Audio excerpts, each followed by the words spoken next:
देश नीति, केवल सच्ची और पक्की खबरें। देश नीति में दोस्तों आपका स्वागत है। मैं हूं आपके साथ राशिद जहीर।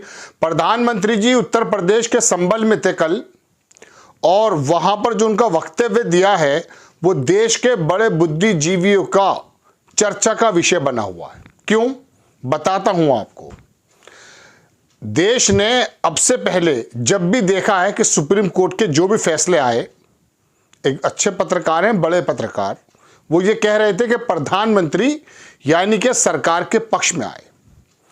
आप उसमें 370 का ले लीजिए, 3 तलाक का ले लीजिए, ईवीएम को एक्सटेंड करने का ले लीजिए, चुनाव आयुक्त को चुनने की जो प्रक्रिया बदल दी है प्रधानमंत्री जी ने, उसको मार्च तक ले जाने में देखिए, और अनगिनत ऐसे फैसले हैं जिसके बारे में लोगों का कहना यह है कि सुप्रीम कोर्ट भी कंप्रोमाइज है। मैंने आपको अपनी तरफ से नहीं कहा, एक बड़े पत्रकार कह रहे थे कि कई सालों से अगर आप सुप्रीम कोर्ट के कोई फैसले देखेंगे तो प्रधानमंत्री जी के पक्ष में नजर आएंगे। लेकिन एक फैसला अभी कुछ दिन पहले आया इलेक्टोरल बॉन्ड का, मालूम नहीं था कि प्रधानमंत्री जी के मन में चुभ जाएगा। शब्दों से पता चलेगा आपको। समझने वाले समझ गए कि प्रधानमंत्री खुलकर तो सीजेआई के खिलाफ बोल नहीं सकते थे, इस फैसले के खिलाफ बोल नहीं सकते थे, लेकिन मन की बात जबान पर आ ही जाती है। मैं अक्सर आपसे कहता हूं कि एक भूखे से जब पूछा कि 2 और 2 कितने होते हैं तो वो बोला 4 रोटी। हुआ क्या है, संबल में वो कांग्रेस के, जो आपको याद होगा, वो प्रमोद जी जो थे, कल की आश्रम में उन्होंने आमंत्रित किया था, और दोनों की ऐसी जुगलबंदी नजर आई कि उन्होंने तो बहरहाल, मैं उनके बारे में जिक्र भी नहीं करना चाहता चूंकि टॉपिक मेरा बहुत इंपॉर्टेंट है। उन्होंने, मैं कह सकता हूं कि चाटुकारिता की हद कर दी। प्रधानमंत्री जी को ऐसा मनसब, ऐसे मौके पर बिठा दिया, मुझे लगा कि किसी ईश्वर या किसी भगवान की बात कर रहे हैं, लेकिन वो तो मोदी जी की बात कर रहे थे। छोड़ दीजिए इस बात को, ये यूजलेस टॉक है।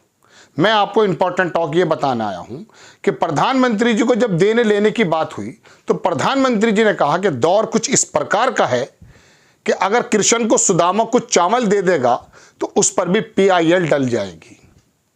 यानी कि उस पीआईएल पर जो आपके और मेरे इंटरेस्ट के लिए डाली जाती है, वो इलेक्टोरल बॉन्ड के लिए जो डाली गई थी, उस पर इशारा है। पहले आप थोड़ा सुनिए आचार्य जी ने क्या कहा, उसको छोड़ दीजिए। पीएम मोदी की बात बताता हूं कि पीएम मोदी ने इस पर कहा कि अच्छा हुआ आपने कुछ नहीं दिया। ये प्रमोद कृष्ण से कह रहे थे, आज के जमाने में अगर सुदामा श्री कृष्ण को चावल देते तो सुप्रीम कोर्ट में जनहित याचिका दायर हो जाती और फैसला आ जाता कि उन्हें कुछ दिया गया है। भगवान कृष्ण भ्रष्टाचार कर रहे थे।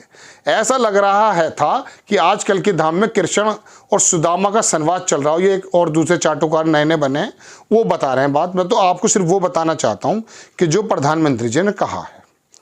अब प्रधानमंत्री जी ने ये बात क्यों कही है, अब आप देखिए कि सुप्रीम कोर्ट ने, सीजेआई ने कहा कि जो भी चंदा बिजनेसमैन देते हैं, अब सुदामा कृष्ण का ध्यान रखिएगा, जो भी चंदा देते हैं उनके बारे में SBI, state bank of India, उसी पर रहता है, बस वो बॉन्ड वहीं से इश्यू होते हैं। बताएं कि किसने कितना कितना दिया था और कौन कौन सी पार्टी को दिया था। तो श्री कृष्ण को कितना चंदा मिला, गालिबन कुछ इस प्रकार की बात आप समझिए। प्रधानमंत्री जी ने अपने कंपनी, जो लोग उनके अमीर दोस्त हैं, उनसे देने वाले चंदे को तो गालिबन सुदामा के चावल बता दिए। ऐसा लोगों का कहना है, मेरा अकेले का कहना नहीं है, या सोचना नहीं है। तो ऐसे समय में देने लेने की बात तो निकल कर आई, और पीआईएल की बात भी तभी आई थी क्योंकि उन्हीं पीआईएल के माध्यम से सुप्रीम कोर्ट में यह मामला पहुंचा कि कौन कौन सी कंपनी, कौन कौन सी सरकारों को, कौन कौन से नेताओं को चंदा दे रही, इसके बारे में देश को जानना चाहिए। इसके बारे में प्रधानमंत्री जी ने कह दिया कि आज अगर श्री कृष्ण होते तो सुदामा के चावल देने पे पीआईएल डल जाती।